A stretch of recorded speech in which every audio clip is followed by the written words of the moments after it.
G9 టీవీకు స్వాగతం. అనంతపురం జిల్లా వైపు రాష్ట్రమంతా చూస్తా ఉంది. మనమందరం కూడా సిగ్గుపడేటువంటి విషయాలు అనేకం వెలుగులోకి వస్తూ ఉన్నాయి. అనంతపురం జిల్లా అంటే సత్యసాయిబాబా గారి పేరు, ఫాదర్ విన్సెంట్ ఫెర్రర్ గారి పేరు, తరిమల నాగిరెడ్డి గారి పేరు, ఇలాంటి గొప్ప గొప్ప కారణ జన్మలు జన్మించినటువంటి ఈ ప్రాంతము, కష్టించే రైతులు పండించేటువంటి పళ్ళు, అనంతపురం జిల్లాకు సంబంధించినటువంటి పళ్ళను, వాటి రుచిని చూసి ఫ్రూట్ బౌల్ ఆఫ్ ఏపీగా దీనికి పేరు వచ్చింది. మరి గతంలో ఇది ఫ్యాక్షన్ జిల్లా అనే పేరు ఉండేది. ఆ ఫ్యాక్షన్ మరకలు ఈ జిల్లాకు అంటించినటువంటి వ్యక్తులు చరిత్రలో కలిసిపోయినా వారి ఆనవాళ్ళు ఇంకా కూడా ఈ జిల్లాకు మచ్చను తెచ్చేటువంటి పనులు అనేకం చేస్తూ ఉన్నారు. మరి తేనె పూసిన మాటలు,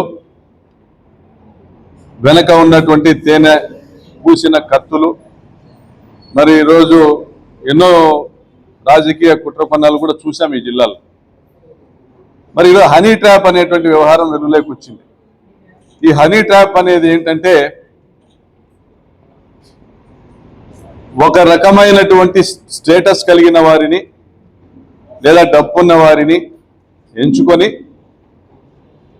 సమాజంలో గౌరవంగా బతికేటువంటి వారిని ఎంచుకొని వారి నంబర్లు సేకరించి వారికి వాట్సాప్లో మెసేజ్లు పెట్టడం, ఆ వాట్సాప్ మెసేజ్ పెట్టేటప్పుడు ఆ ప్రొఫైల్ పిక్ మంచి హీరోయిన్ ఫోటోనో లేదా ఒక అమ్మాయి ఫోటోనో పెట్టి మెసేజ్లు పెట్టడం, రెస్పాండ్ అయితే వాళ్ళని ముగ్గులోకి లాగడం, మరి ముగ్గులోకి లాగిన తర్వాత వారిని వ్యక్తిగత ప్రదేశాలకు తీసుకెళ్ళి అక్కడ వీడియోలు చిత్రీకరించి, ఫోటోలు చిత్రీకరించి వెంటనే ఈ ముఠాకు సంబంధించిన కొంతమంది ఆ ఇంట్లోకి ప్రవేశించి నానా హంగామా చేసి బెదిరించి ఆస్తులు రాపించుకోవడమో, డబ్బులు వసూలు చేయడమో లేదా బాండ్లు రాయించుకోవడమో అనేటువంటి పెద్ద ఒక మాఫియా, హనీ ట్రాప్ మాఫియా ఈ జిల్లాలో నడుస్తూ ఉంది. చాలా ఆలస్యంగా వెలుగులోకి వచ్చిన జిల్లా పోలీస్ యంత్రాంగము డీఐజీ గారి నేతృత్వంలో, ఎస్పీ గారి నేతృత్వంలో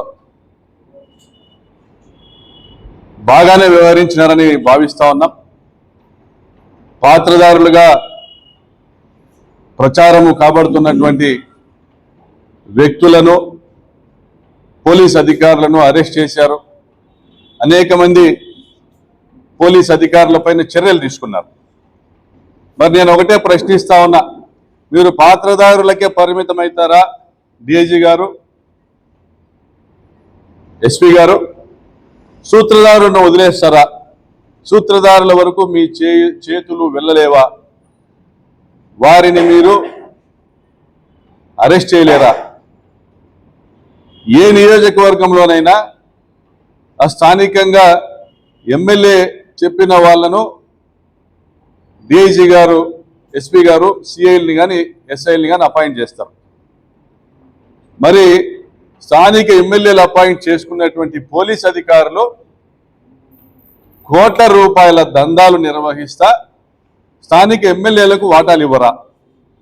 పోనీ వారి కుటుంబ సభ్యులు, ఇన్ఛార్జీలుగా వ్యవహరిస్తున్నటువంటి వారి కుటుంబ సభ్యులకు తెలియకుండానే ఇవన్నీ జరుగుతాయా? నేను ప్రశ్నిస్తా ఉన్నా. గతంలో ఇక్కడ ఇటికిల్లపల్లి సిఐగా పనిచేసినటువంటి రాజేంద్రనాథ్ యాదవ్ అప్పట్లో ఒక మర్డర్ కేసులో అతన్ని ట్రాన్స్ఫర్ చేయడం జరిగింది. పరిటాల శ్రీరామ్ పైన ఆరోపణలు కూడా వచ్చాయి. ఆ రాజేంద్రనాథ్ యాదవ్ అనేటువంటి ఒక ఆఫీసర్ పైన కూడా ఆరోపణలు వచ్చాయి. అతని నిర్లక్ష్యం వల్ల అతనికి సమాచారం ఉండి హత్య జరిగిందని, కందుకూరు శివారెడ్డి హత్య. అదేవిధంగా శ్రీహర్ష్ అనేటువంటి పోలీస్ అధికారి రాప్తాడులో గతంలో ధర్మవరం నియోజకవర్గంలో పనిచేశాడు. మరి ఇతను కూడా 2024లో వచ్చినప్పటి నుంచి కూడా మట్టి మాఫియాకి కొమ్ముగాయడము, ప్రశ్నించినటువంటి రైతులను స్టేషన్లో తీసుకొని పోయి కౌన్సిలింగ్ చేయడము, ఏకపక్షంగా వసూళ్ల కార్యక్రమాలు కూడా చేశాడని ఆరోపణలు ఉన్నాయి. రిట్రీట్ అనే పేరుతో ఒక హోటల్, కాఫీ షాప్ అనుకోవచ్చు. పరిటాల సునీత తమ్ముడు మురళి నిత్యం అక్కడ కూర్చునేవాడు, నిత్యం మురళితో టచ్లో ఉండేవాడు. వీరు ఫోన్ కాల్ డేటా తీసుకున్నా కానీ, వాట్సాప్ కాల్ డేటా తెప్పించగలిగినా కానీ నిత్యము మురళితో టచ్లో ఉండేవాడు. మురళి అంటే పరిటాల సునీత తమ్ముడు, రాప్తాడు మండలం ఇన్ఛార్జ్. మురళి కనుసన్నల్లోనే ఇతని వ్యవహారం అంతా జరిపేవాడు శ్రీహర్ష. మరి ఈ 7 hills hotel Rangamma Ampapuram MPTC రవికి సన్నిహితురాలుగా భార్యగా పిలువబడతా ఉంది. ఈమె చరిత్ర చాలా దారుణమైన చరిత్ర. గతంలో రాప్తాడు దగ్గర హత్యకు గురి కాబడినటువంటి చిట్రా మురళి యొక్క కేసులో కూడా ఈమె పాత్ర ఉందన్నటువంటి ప్రచారాలు జరిగాయి. అదేవిధంగా ఈమె మరిదో భావనో మద్దెలచెరువు సూర్య ప్రధాన అనుచరుడు భానుకోట కిష్టప్ప పైన కాల్పులు జరిపినటువంటి కేసులో ఆయన కూడా ముద్దాయి అనేసి తెలుస్తా ఉంది. మరి శేక్షన్పల్లికి సంబంధించినటువంటి ఒక వ్యక్తిని ఆర్టీసీ బస్టాండ్లో పోలీసుల ముందే చంపినటువంటి ఒక కేసులో ఈమె భర్త జైలుకు పోయించినాడు అనేటువంటి విషయాలు కూడా బయటకు వస్తా ఉన్నాయి. వీళ్ళందరూ కూడా అందులో ఆ కేసులో మరొక ముద్దాయిగా పిలువబడుతున్నటువంటి మనోహర్ నాయుడు కానీ, ఈమెకు సన్నిహితుడైనటువంటి జయకృష్ణ కానీ, వీళ్ళంతా కూడా పరిటాల సునీత అనుచరులు, అనంతపురం రూరల్ మండలానికి సంబంధించిన వాళ్ళు. మరి ఈమె పుట్టుపూర్వోత్తరాలన్నీ రాప్తాడు నియోజకవర్గంలో ఉండి, రాప్తాడు నియోజకవర్గంలోని ముగ్గురు అధికారులపైన సస్పెన్షన్ వేటు కానీ లేదా పదవి నుంచి తొలగించినటువంటి చర్యలు కానీ తీసుకొని అనేక మంది కానిస్టేబుల్, ఏఎస్ఐలు పైన చర్యలు తీసుకునే పరిస్థితి ఉండి, మరి రాప్తాడు నియోజకవర్గపు ఎమ్మెల్యే పరిటాల సునీతకి ఇందులో సంబంధం లేదనడం హాస్యాస్పదం కదా. మరి ఆమె తమ్ముడు మురళికి సంబంధం లేకుండా ఇది జరిగింటుందా అని ఈరోజు ఒక పత్రికలో వార్త రావడం కూడా చూస్తూ ఉన్నాం. బయట ప్రచారం జరుగుతూ ఉంది. ఒక బీజేపీ నాయకుడు, ఈ జిల్లాకు సంబంధించి ఒక బీజేపీ నాయకుడు మరియు ఒక 2-3 బీజేపీ నాయకులు, మురళి మరి కొంతమంది కలిసి 4 ముఠాలుగా ఏర్పడి ధర్మవరం పట్టణంలో కానీ, ధర్మవరం రూరల్ ప్రాంతం కానీ, అనంతపురం పట్టణంలో కానీ, అనంతపురం రూరల్ ప్రాంతాల్లో కానీ డబ్బులున్నటువంటి వ్యాపారస్తుల్ని టార్గెట్ చేసి, గౌరవస్తులైనటువంటి కొంతమందిని టార్గెట్ చేసి వాళ్లకు ఉన్నటువంటి బలహీనతలను ఆసరాగా తీసుకుని ఈ హనీ ట్రాప్ ముగ్గులోకి లాగి దాదాపు 100 కోట్ల రూపాయల మేరకు వసూలు చేసినట్లుగా తెలుస్తా ఉంది. ధర్మవరం టౌన్లోనే ప్రత్యేకించి చేనేత వ్యాపారస్తుల నుంచే 25 కోట్ల రూపాయలు వసూలు చేసినట్లుగా తెలుస్తా ఉంది. మరి పోలీసు డిపార్ట్మెంట్కి అన్నీ తెలుసు. బాండ్ పేపర్లు కూడా స్వాధీనం చేసుకున్నారు. ఆస్తి తాకట్టు పెట్టినట్లు, రిజిస్టర్ చేసినట్లు ఏదైతే డాక్యుమెంట్లు రెడీ చేసుకున్నారో ఆ పత్రాలు కూడా స్వాధీనం చేసుకున్నారు, డబ్బులు కూడా స్వాధీనం చేసుకున్నారు. సంపూర్ణమైన వివరాలు జిల్లా ఎస్పీ గారికి తెలుసు. దీని వెనక ఉన్న వాళ్ళు ఎవరు? నిత్యము ఇదే పరిటాల సునీత తమ్ముడు మురళి, ఇదే రంగమ్మ నడిపేటువంటి ఈ 7 హిల్స్ హోటల్ దగ్గరికి హర్ష, వీళ్ళు నిత్యము ఈ హోటల్ దగ్గర వెళ్ళి కలిసేటువంటి విషయం అందరికీ పబ్లిక్గా తెలిసిన విషయం. నిత్యము వాళ్ళతో సంబంధాలతో టచ్లో ఉంటుంది, మురళితో టచ్లో ఉంటుంది. పరిటాల మహేంద్ర కూడా. సో వీళ్ళందరితో కూడా టచ్లో ఉంటూ వీళ్లకు సన్నిహితమైనటువంటి పోలీస్ అధికారులు రాంబాబు కావచ్చు, హర్ష కావచ్చు, వీళ్ళందరూ కూడా పరిటాల మహేంద్ర చెప్పినట్లు వినేవాడు రాంబాబు, మురళి చెప్పినట్లు వినేవాడు హర్ష. వీళ్ళందరూ ఉద్యోగాలే కదా చేస్తా ఉన్నారు. మరి ఆదాయాలన్నీ కూడా ఇందులో లబ్ధి పొందుతా ఉంది రాజకీయ నాయకులైతే, 90% వాటాదారులు రాజకీయ నాయకులైతే, కేవలము ఆ 10% వాటాదారులైనటువంటి పోలీస్ అధికారులపైన చర్యలు తీసుకోవడం ఏంది? మరి దీని వెనకాల ఉన్నటువంటి రాజకీయ నాయకులను వదిలేయడం ఏంది? బీజేపీకి సంబంధించి కానీ, టీడీపీకి సంబంధించింది కానీ. నేను విజ్ఞప్తి చేస్తాను ఎస్పీ గారికి, అయ్యా ఎస్పీ గారు, మీ పోలీసు వారు మధ్యతరగతి కుటుంబాలకు సంబంధించిన వాళ్ళు సిఐలు కానీ ఎస్ఐలు కానీ పోస్టింగుల కోసం ఎమ్మెల్యేల దగ్గర ఇవ్వచ్చు. కానీ ఎమ్మెల్యేలు హత్యలను ప్రోత్సహిస్తూ, ఉదాహరణకు మధ్యగా లింగమయ్య హత్య జరిగింది రామగిరిలో, హత్యలను ప్రోత్సహిస్తూ హత్య కేసుల్లో ముద్దాయిలను ఏదైతే ముద్దాయిలుగా చేర్చవలసిన వాళ్ళు ఏదైతే ఫిర్యాదులో ఉన్న పేర్లను వారి పేర్లను తొలగించేందుకు కూడా స్థానిక ఎమ్మెల్యే చేసినటువంటి ఒత్తిళ్లతో అసలు పాత్రధారుల పేర్లు తొలగించినటువంటి పరిస్థితి చూసాం. మళ్ళీ సుధాకర్ యాదవ్ అక్కడి నుంచి ట్రాన్స్ఫర్ చేసి వీఆర్కి పంపించినటువంటి పరిస్థితి చూసాం. మరి ఈరోజు ఈ హనీ ట్రాప్ కేసులో వాడబడినటువంటి అధికారులు హర్ష కావచ్చు, రాంబాబు కావచ్చు, వీళ్ళను హర్షను డిస్మిస్ చేయడం చూసాం, రాంబాబును సస్పెండ్ చేయడం చూసాం. మరి ఇంకా చాలా మంది పేర్లు వస్తూ ఉన్నాయి. అనంతపురం జిల్లా పరిధిలోని పోలీస్ అధికారుల పేర్లు, చాలా మంది పేర్లు వస్తూ ఉన్నాయి. మరి రాజేంద్రనాథ్ను సస్పెండ్ చేయడం కూడా చూస్తాను. అంటే వీళ్ళందరూ బలిపశువులు కాదా? వారి వ్యాపారాల కోసం, ఈ నాయకుల వ్యాపారాల కోసం, వారి ఆదాయాల కోసం రంగమ్మ లాంటి వ్యక్తులు, మల్లీశ్వర్ లాంటి వ్యక్తులు, మరి కొంతమంది అనంతలక్ష్మి, అనంతకుమార్ లాంటి వ్యక్తులు, మరి వీళ్ళందరూ చేస్తున్నటువంటి చీకటి దందా, నడుపుతున్నటువంటి చీకటి దందా సజావుగా సాగడానికి, నాయకులను తృప్తిపరచడానికి పేదింటి పిల్లలను రెక్కాడితే డొక్కాడని కుటుంబాల నుంచి తీసుకొని వచ్చి ఇదే అనంతపురం జిల్లా అమ్మాయిలను, పేద వర్గాల వాళ్ళను, గిరిజనులను, దళితులను, బడుగు బలహీన వర్గాల ఆడపిల్లల్ని తీసుకొని వచ్చి ఈ నాయకుల వద్దకు పంపి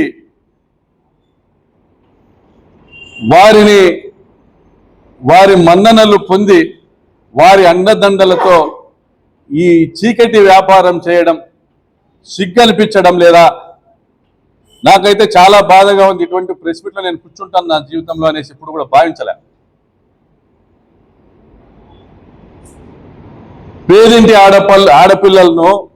పేదింటి ఆడపిల్లలను ఉపయోగించి నీచంగా హనీ ట్రాప్ పేరుతో డబ్బున్న వాళ్ళను లొంగ తీసుకుని డబ్బులు వసూలు చేసుకుని మీరు మిద్దెలు కట్టడానికి, మడీలు కట్టడానికి,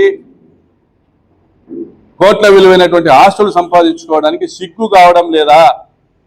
మీకు ఒక మహిళ అంటే ఇంత చులకన భావమా? అమ్మాయిల మాన ప్రాణాలంటే మీకు చెలగాటమా? దీనికి మీకు రాజకీయాలు కావాలన్నా, మీకు పదవులు కావాలన్నా సిగ్గుగా లేదా? మీరు ఇంటికి వెళ్ళి మీ ఇంట్లో కుటుంబ సభ్యుల ముందర ఈ చర్చ జరిగితే తల ఎత్తి చూపించగలుగుతారా మీ పిల్లలకి? నేను ప్రశ్నిస్తా ఉన్నా.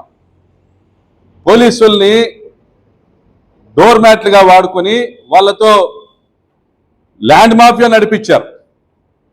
పాపంపేట లాంటి ప్రాంతాల్లో కబ్జాలు చేశారు. ఈ రోజుకు కూడా డబుల్ రిజిస్ట్రేషన్లు, ఆ డబుల్ ఎంట్రీలు ఉండడం వల్ల ఎవరు లోన్లు తీసుకోలేని పరిస్థితి, ఆస్తులు అమ్ముకోలేని పరిస్థితి. ఇసుక మాఫియాతో రామగిరి మండలం పేరూరు డ్యామ్ కింద 1000 కోట్ల రూపాయలు ఇసుక అమ్ముకున్నారు గత 2 సంవత్సరాలుగా పోలీసులను అడ్డు పెట్టుకుని. మేము ఎమ్మెల్యేలుగా ఉన్నప్పుడు ఒక్క ట్రాక్టర్ ఇసుక కూడా మేము పర్సనల్ ఉపయోగానికి కూడా తెచ్చుకోలేకపోయాం. ఎవరిదైనా ఒక ట్రాక్టర్ ఇసుక పట్టుకున్నారంటే ఇడిపించలేకపోయాం. అంత స్ట్రిక్ట్గా మా ప్రభుత్వం వ్యవహరించింది. మట్టి మాఫియా ఈరోజు గొంతిరెడ్డిపల్లి కావచ్చు, వడ్డిపల్లి కావచ్చు, ఆలమూరు కావచ్చు, చీయేడు కావచ్చు, కృష్ణరెడ్డిపల్లి కావచ్చు, కొడిపి కావచ్చు, గుట్టల్లో మట్టి అంతా కూడా మీరు పోలీసుల అండదండలతో కాదా మీరు అమ్ముకుంటా ఉండేది, దోచుకుంటా ఉండేది? మరి రైతులను దోచుకుంటా పరిటాల ట్యాక్స్, టమాటా మండీల్లో లారీకి 2000 రూపాయలు వసూలు చేసుకునేటువంటి ఇంత దుర్మార్గమైన చర్య. దొంగతనాలు చేస్తూ ఉన్నారు కాలనీల్లో, జగనన్న కాలనీలో దొంగతనాలు చేస్తున్నారని కంప్లైంట్లు ఇస్తే ఈ పోలీస్ అధికారులు ఎవరు స్పందించిన పాపాన పోలే జిల్లా స్థాయి అధికారుల నుంచి. మరి దొంగల సామ్రాజ్యాన్ని మీరు ఏర్పాటు చేస్తా రంగమ్మ లాంటి వాళ్ళని ఉపయోగించుకుంటా ఇంత నీచమైన హేయమైన చర్యలకు పాల్పడే ఈ బతుకు అవసరమా మీకు? ఈ పదవులు అవసరమా? రాష్ట్ర ప్రభుత్వాన్ని అడుగుతా ఉన్నా, అయ్యా చంద్రబాబు నాయుడు గారు, ఇక్కడ డిఐజీ గారు గట్టిగా చర్యలు తీసుకుంటున్నారనే నమ్మకము ఏర్పడింది. కానీ పోలీసు అధికారులను మాత్రమే బలిపెట్టి వారికి ఆదేశాలు ఇచ్చినటువంటి, వారికి ఈ హుకుం జారీ చేసినటువంటి వారి పైన ఉన్నటువంటి నాయకులను, శాసనసభ్యులు కావచ్చు, వారి కుటుంబ సభ్యులు కావచ్చు, వారిని వదిలిపెట్టి తూతూ మంత్రంగా ఈ మహిళలను జైల్లోకి పంపి పోలీసులను సస్పెండ్ చేస్తే తూతూ మంత్రంగా విచారణ జరిపితే ఇది సహించము. సిఐడి ఎంక్వైరీ వేయండి. మీరు నిష్పక్షపాతంగా వ్యవహరిస్తారని నమ్ముతా ఉన్నాం. లేని పక్షంలో సిబిఐ ఎంక్వైరీ వేయండి. 100 కోట్ల ఆస్తులు రాయించుకున్నారు. ప్రతి ఒక్కరికి కూడా కనీసం 10,000 మందికి ఈ హనీ ట్రాప్ మెసేజ్లు పైన వాట్సాప్లో 1% సక్సెస్ అయినా 100 మందితో కనీసం 100 మందితోనైనా ఈ డబ్బులు వసూలు చేసినటువంటి పరిస్థితి కనపడతా ఉంది. కనీసం మరి ఇంత ఘోరమైనటువంటి ఈ పరిస్థితి నుంచి ఈ జిల్లాను కాపాడాలా? మాకు గతంలో ఫ్యాక్షన్ మరకలు అంటించినటువంటి పరిస్థితులు చూసాం, వాటి నుంచి బయటకు వచ్చాం. ఇప్పుడు ఇంత ఘోరంగా గతంలో కాల్ మనీ సెక్స్ ర్యాకెట్ అనేది జరుగుతూ ఉంది. కాల్ మనీ సెక్స్ ర్యాకెట్ అనేది ఇప్పుడు అలా కాకుండా వలపు వల, ఇది ఏంది? ఇది సిగ్గు కావడంలే. ఈ అనంతపురం జిల్లాలో బతుకుతాన్నామా మనము? దీనిలోకి రాజకీయాలు అవసరమా? ఇది ఏంది? ఇది పత్రికల్లో వస్తాను, ఏదైంది కవ్విస్తారు, కాటేస్తారు. ఇవన్నీ ఎవరి అండదండలతో చేస్తుంది? మరి పోలీస్ యంత్రాంగం ఏం చేస్తుంది? అమాయకులే టార్గెట్. పత్రికల్లో వస్తున్నటువంటి చూస్తుంటే ఎక్కడెక్కడి నుంచో ఫోన్లు వస్తున్నాయి. ఏది ఇంత ఘోరంగా దిగజారిపోయింది అనంతపురం జిల్లా అనే పరిస్థితి. దీనికి రాజకీయాలు ఆపాదించద్దండి. ఇవి చేసిన వాళ్ళు ఎవరైనా కఠినంగా వ్యవహరించండి. చూడండి, ఇలా నాయకులతో ఇలా ఫోటోలు ఉన్నాయి. నాయకుల దగ్గరికి వచ్చి నిలబడి ఫోటోలు తీసుకోవడము సహజమే. కానీ పోలీసులకు ఇప్పటికే సంపూర్ణమైన సమాచారం వచ్చింది. మీ పోలీసులు ఇక్కడ చుట్టుపక్కల ఉన్న 3-4 నియోజకవర్గాల ఎమ్మెల్యేలకు చెప్తా ఉన్నా, మీ పోలీసులు మీ ఆదేశాల మేరకు పని చేస్తారా, లేదా స్వతంత్రంగా మాఫియా నడుపుతూ 100 కోట్లు వసూలు చేస్తే మీరు చూస్తా ఊరికే ఉంటారా? కాబట్టి ఈ హనీ ట్రాప్ దందా పైన గట్టిగా చర్యలు తీసుకోవాలని జిల్లా ఎస్పీ గారిని, డిఐజీ గారిని, రాష్ట్ర ప్రభుత్వాన్ని కోరుతూ సెలవు తీసుకుంటా ఉన్నా.